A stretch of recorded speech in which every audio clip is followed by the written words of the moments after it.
मेहनत ही सफलता की असली कुंजी है, यह कहावत तो आपने सुनी ही होगी। लेकिन यदि आज के जमाने में कड़ी मेहनत के साथ स्मार्ट वर्क नहीं किया जाए तो सफलता आपसे कोसों दूर रहने वाली है। आपने सुना होगा कि कई स्टूडेंट ऐसे होते हैं जो दिन रात एक कर देते हैं, 12-12 घंटे डेली पढ़ाई करते हैं, कई महीनों और सालों से अपनी पढ़ाई को कर रहे हैं, लेकिन नेट एग्जाम उनका क्वालिफाई नहीं हो पाता। लेकिन कई स्टूडेंट ऐसे भी होते हैं जो बहुत कम मेहनत करते हैं, डेली के 4-5 घंटे मेहनत करते हैं और पिछले कुछ ही महीनों से उन्होंने अपनी स्टडी की स्टार्ट किया है, लेकिन वो नेट एग्जाम को क्वालिफाई कर जाते हैं। साथ के साथ आपने ये भी देखा होगा कि कई स्टूडेंट ऐसे होते हैं जिनके एमएससी में बहुत अच्छी परसेंटेज होती है, 70, 80, 90 परसेंटेज होती है, लेकिन नेट एग्जाम को क्वालिफाई कर ही नहीं पाते हैं। तो कई स्टूडेंट ऐसे भी होते हैं जिनके बहुत कम परसेंटेज होते हैं, 55, 60, 65 परसेंटेज होती है और नेट एग्जाम को फर्स्ट अटेम्प्ट के अंदर बहुत अच्छी रैंक से क्वालिफाई कर जाते हैं। तो आप खुद सोचिए कि इन दो तरह के स्टूडेंट्स के बीच आखिरकार क्या डिफरेंस है। एक स्टूडेंट बहुत कम मेहनत के बावजूद बहुत अच्छी रैंक से नेट एग्जाम को क्वालिफाई कर रहा है, जबकि एक स्टूडेंट कड़ी मेहनत करने के बावजूद भी नेट एग्जाम को क्वालिफाई नहीं कर पाता। तो दोस्तों, इन सब के पीछे का जो रीजन है ना, वो रीजन है कि एक स्टूडेंट को पता है कि थ्योरी के साथ साथ क्वेश्चन प्रैक्टिस कैसे करनी है, जबकि दूसरे टाइप के स्टूडेंट को इस बारे में पता ही नहीं। उसको नहीं आता भैया क्वेश्चन कैसे सॉल्व करना है, उसको क्वेश्चन सॉल्व करने के टेक्निक्स पता नहीं है, उसको ये पता नहीं है कि किस समय किस टाइप के क्वेश्चन को सॉल्व करना है ना। क्वेश्चन सॉल्व करते समय किन किन बातों का ध्यान रखना है, क्वेश्चन सॉल्व करते समय मुझे किस प्रकार से अपनी गलतियों को फाइंड आउट करना है और उनको कैसे दूर करना है, ये सब पता नहीं है, जिसकी वजह से ये सारी प्रॉब्लम होती है। तो इस वीडियो के अंदर बेसिकली हम बात यहां पर करने वाले हैं कि एडवांस क्वेश्चन सॉल्विंग टेक्निक्स क्या है, किस तरह से आपको क्वेश्चन सॉल्व करना है, किस तरह से आपको अपने आप का एनालिसिस करना है, टेस्ट का एनालिसिस करना है, ये सब यहां पर मैं आपको बताने वाला हूं। तो चलिए यहां पर अब वीडियो की अपन शुरुआत करते हैं।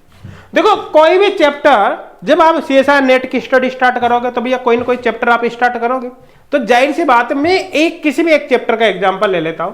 मैं यहां पर केमिकल काइनेटिक्स का एग्जांपल ले लेता हूं। जैसे मान लो आपने स्टार्ट किया भैया केमिकल काइनेटिक्स, कौन सा चैप्टर स्टार्ट किया, केमिकल काइनेटिक्स आपने यहां पर चैप्टर स्टार्ट किया।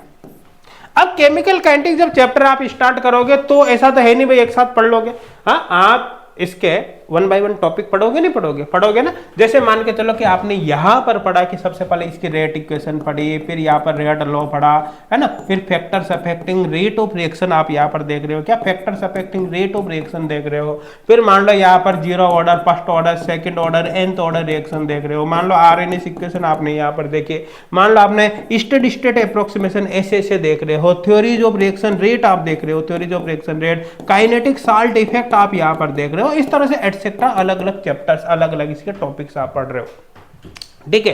तो अब ऐसा तो है ही नहीं, केमिकल काइनेटिक्स आपने शुरू किया और तुरंत के तुरंत सारा केमिकल काइनेटिक्स खत्म होकर लास्ट में आ गया, ऐसा थोड़ी होगा। इसको पढ़ने में आपको टाइम लगेगा। कोई स्टूडेंट इसको 3 दिन में कवर कर लेगा तो हो सकता है किसी को 1 वीक लग जाए, है ना, लेकिन लगेगा टाइम सभी को ना, तुरंत के तुरंत किसी से नहीं होगा भैया।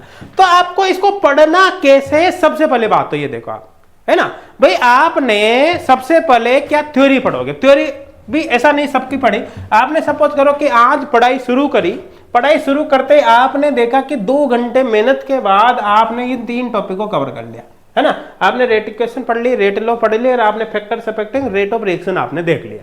क्लियर है। ये देखने के बाद भैया अब सबसे पहले सॉल्व करो इनके प्रीवियस ईयर क्वेश्चन। क्या सॉल्व करो बेटा, आपको सॉल्व करना है यहाँ पर प्रीवियस ईयर क्वेश्चन। क्लियर है, प्रीवियस ईयर क्वेश्चन सॉल्व करोगे। इसी तरह से जब आप ये टॉपिक पढ़ लोगे, यहाँ पर मान लो आपने 0 order, first order, second order, जो भी ये रिएक्शन पढ़ ली, पढ़ने के बाद फिर इसके भी प्रीवियस ईयर क्वेश्चन आपने सॉल्व किए, है ना। इसी तरह से जो जो टॉपिक आप पढ़ते जाओगे सब टॉपिक का आप क्या सॉल्व करते जाओगे, साथ के साथ ही इन सब टॉपिक के आपको प्रीवियस ईयर क्वेश्चन साथ के साथ ही सॉल्व करते हुए चलना है। अब यहाँ पर सवाल पैदा ये होता है कि हम ऐसा क्यों करें। हम तो ऐसा भी कर सकते हैं कि पहले पूरे चैप्टर को एक साथ पढ़ लेंगे, जब पूरा चैप्टर खत्म हो जाएगा उसके बाद प्रीवियस ईयर क्वेश्चंस को एक साथ खत्म कर लेंगे। लेकिन इसमें एक समस्या है, देखो मैं आपको यहां पर आइडिया बताता हूं कि साथ के साथ अगर प्रीवियस ईयर क्वेश्चंस आप सॉल्व कर रहे हो तो इसका बेनिफिट क्या होगा। अच्छा, प्रीवियस ईयर क्वेश्चंस के बाद में फिर आपको दूसरे क्वेश्चन भी सॉल्व करने हैं क्या, और करने हैं तो कैसे करने हैं, सब कुछ मैं आपको बताने वाला हूं। सबसे पहले देखते हैं कि प्रीवियस ईयर क्वेश्चन को साथ के साथ सॉल्व करने का क्या फायदा है। जैसे आपने पढ़ा भैया 3 टॉपिक पढ़ ले, rate equation, rate law, factors effect, rate of reaction. अब ये पढ़ने के बाद देखो आपको एक कॉन्फिडेंस तो आना ही आना है। कैसे आना है, आप जैसे ही पढ़ोगे ना भैया, आप पढ़ते आपको तुरंत कॉन्फिडेंस, अरे यार मेरे तो सब कुछ समझ में आ गया, ऑन टिप्स से भैया, ऑन टिप्स, उंगलियों पे हर चीज, एक एक कॉन्सेप्ट मुझे आ गया, अब कुछ डाउट ही नहीं है ना, all clear, all crystal clear, सब कुछ क्लियर है। हाँ, लेकिन जब आप क्वेश्चन सॉल्व करोगे तो आपको झटका लगेगा, ये क्या, अरे यार मुझे पढ़ तो मैंने सब कुछ लिया लेकिन फिर क्वेश्चन सॉल्व कैसे नहीं हो रहा। यही समझ जाओ बेटा, अगर आपने टॉपिक पढ़ा और प्रीवियस ईयर क्वेश्चन सॉल्व नहीं हुए तो इसका मतलब है आपके भी कोई ना कोई कॉन्सेप्ट वीक है। वो टॉपिक आपको लगा है समझ में आ गया, लेकिन हकीकत बात यह है कि आपके वो क्लियर हुआ ही नहीं है। तो इसलिए प्रीवियस ईयर क्वेश्चन साथ के साथ ही सॉल्व करना जरूरी है, ताकि आपको एक तो ये पता चल सके कि किस टॉपिक से किस टाइप के क्वेश्चंस आते हैं, दूसरा ये पता चल सके कि यार ये पढ़ने के बाद इन टॉपिक में कोई डाउट तो नहीं है ना। अगर कोई छोटा मोटा भी डाउट है तो प्रीवियस ईयर क्वेश्चन देखते हैं आपको पता चल जाएगा और आप उसको दोबारा से उस टॉपिक को पढ़कर उसको क्लियर कर सकते हो साथ के साथ ही। इसलिए आपको साथ के साथ ही करना है ना। अब नेक्स्ट यहां पर क्या है, नेक्स्ट आप साथ के साथ प्रीवियस ईयर क्वेश्चन सॉल्व करें तो आपको पता है कि यार इन टॉपिक से तो भैया, अगर मैंने देखे नेट के सारे पेपर देखे, मैंने जून 2011 से लेकर लास्ट तक के देख लिए, मैंने सब कुछ देख लिया है ना। मैंने तो नेट के साथ साथ यार गेट के क्वेश्चन भी देख लिए। हाँ, इस टॉपिक से तो अभी तक 3 ही क्वेश्चन आए, याद मैं जस्ट समझने के लिए बता रहा, यहाँ तो 3 ही क्वेश्चन आ रहे हैं। हाँ, यहाँ पर मान लो यहाँ पर 5 ही क्वेश्चन आए, लेकिन ये बड़ा कमाल का है यार। हाँ, इससे अभी तक 15 क्वेश्चन आ गए। ये बहुत ही कमाल का है यार कि इससे जो क्वेश्चन आ रहे हैं इसे अभी तक इससे भी 16 क्वेश्चन आ गए। अरे भैया, आपको सिलेक्शन की वाकई में कुंजी मिल गई, यहाँ पर कुंजी मिल गई कि यार ये टॉपिक तो बड़े काम के है ना।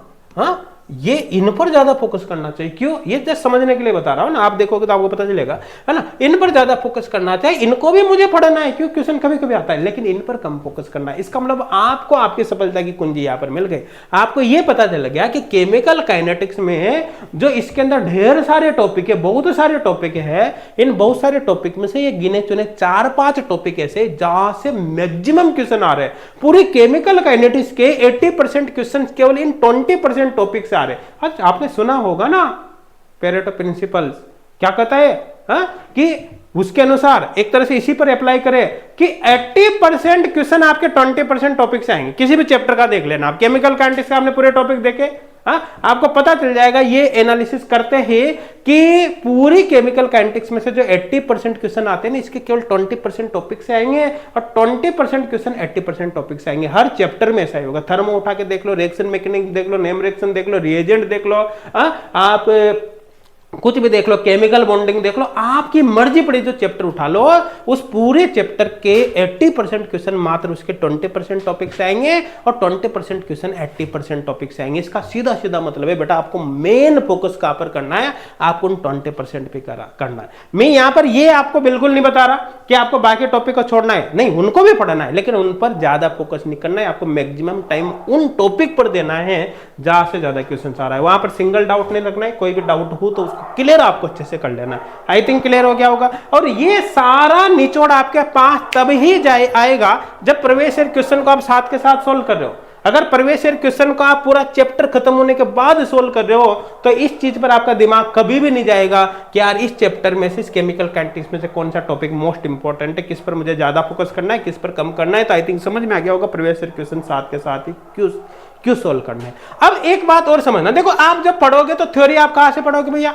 अब थ्योरी पढ़ने के लिए अलग अलग तरीके हो सकते हैं। जैसे सपोज करो कि आप सेल्फ स्टडी कर रहे हो तो बुक्स वगैरह से पढ़ सकते हो, यूट्यूब वगैरह भी वीडियो वगैरह देख सकते हो। एच गोल्ड क्लासेज एप्लीकेशन पर CSIR नेट केमिकल साइंस का फ्री ऑनलाइन कोर्स है, वहां से भी आप हेल्प ले सकते हो, है ना, सेल्फ स्टडी कर रहे हो तो। लेकिन सपोज करो आपने एच गोल्ड क्लासेज एप्लीकेशन पर ही पेड कोर्स ले रखा है, एच गोल्ड क्लासेज का, आप पेड कोर्स की स्टूडेंट है, तो आपको कुछ नहीं करना, आपको इधर उधर कुछ देखना ही नहीं, आपको तो कोर्स से डायरेक्ट वीडियो लेक्चर देखना है, वहां पर मिल जाएंगे।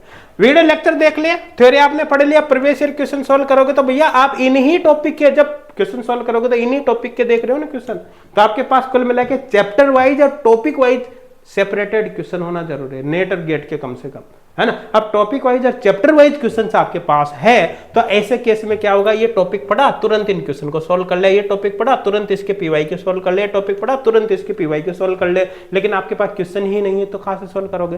तो अगर आप सेल्फ स्टडी कर रहे हो तो भैया या तो प्रीवियस ईयर पेपर को आप खुद फिल्टर कर लो, जाहिर सी बात है, खुद फिल्टर करोगे बहुत सारा टाइम उसमें लगेगा, तो आप कोई बुक्स वगैरह मार्केट से परचेज कर लो, या फिर क्वेश्चन बैंक वगैरह ले लो, लेकिन आपके पास कुल मिलाकर क्वेश्चन होना चाहिए। आप अगर एच गोल्ड क्लासेज के पेड कोर्स के स्टूडेंट है तो आपको कुछ नहीं करना, आपको कोर्स में ही सब कुछ मिल जाएगा, तो आप जैसे जैसे टॉपिक खत्म होते जाए उनके प्रीवियस ईयर क्वेश्चन आप सोल्व करते चलना, और प्रीवियस ईयर क्वेश्चंस का जो भी क्वेश्चन बैंक है उसके अंदर आपको उनके डिटेल सॉल्यूशन में दे रखे, तो आपको टेंशन लेने की आवश्यकता ही नहीं है। तो आई थिंक क्लियर हो गया होगा। अब आपका पूरा चैप्टर ये कंप्लीट हो गया, पूरा चैप्टर। अच्छा एक चीज और बता देता हूं, यहां पर जो अगर आप फिजिकल केमिस्ट्री के कोई क्वेश्चन सॉल्व करे हो तो बीच बीच में न्यूमेरिकल आएंगे नहीं आएंगे, आएंगे ना। न्यूमेरिकल सॉल्व करते समय आपको साइंटिफिक कैलकुलेटर ही काम में लेना है। क्यों?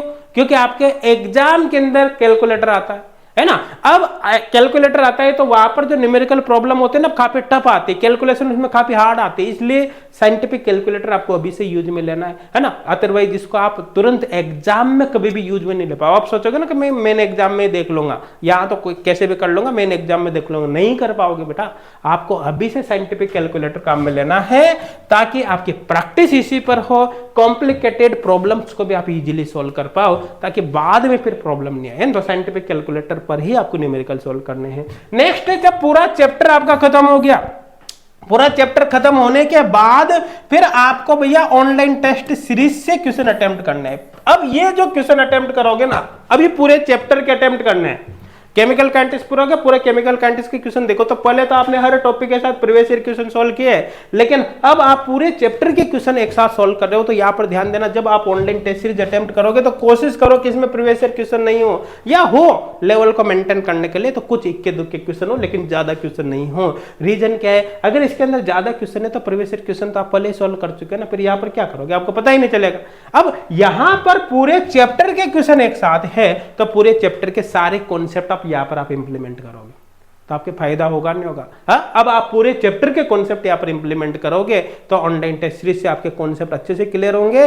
अब यहां पर जब ऑनलाइन टेस्ट, अच्छा ऑनलाइन टेस्ट सीरीज भी आपके पास होनी चाहिए। अगर मान लो आप ऑनलाइन टेस्ट सीरीज नहीं है तो या तो कहीं से आप ले लो, जहां से भी आप लेना चाहो वहां से ले लो, नहीं लेते तो आप कोई बुक्स वगैरह बाई कर लेना। लेकिन कुल मिलाकर क्वेश्चंस होना चाहिए, क्वेश्चन बैंक आपके पास अलग से होना चाहिए, प्रीवियस ईयर क्वेश्चंस के अलावा होना चाहिए।